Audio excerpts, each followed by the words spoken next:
Social মিডিয়ার সূত্রে জানতে পেরেছি উগ্র হিন্দুদের হাতে শহীদ হওয়া আইনজীবী সাইফুল ইসলাম আলিফকে গোসল ছাড়া কাফন পরানো হয়েছে। শহীদকে গোসল দেওয়া এবং না দেওয়ার ব্যাপারে শরীয়তের বিধান কি? যারা প্রকৃত অর্থে শহীদ, শহীদ দুই প্রকার, একটা হলো বিধানগতভাবে শহীদ, আর হলো প্রকৃত অর্থে শহীদ।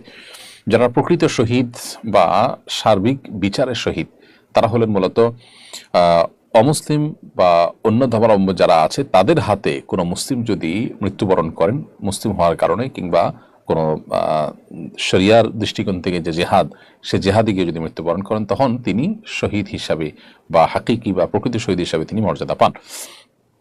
তো এখানে আমাদের যে ভাই, অর্থাৎ অ্যাডভোকেট সাইফুল ইসলাম আলিফ, তিনি যে মারা গেছেন বা তাকে যে খুন করা হয়েছে, তিনি যে খুনের শিকার হয়েছেন, তার এই সাইফুল ইসলাম আলিফ সাহেবের খুন হওয়ার ঘটনা আমরা জানি যে এখানে খুনিরা সবাই হিন্দু, উগ্রবাদী হিন্দু।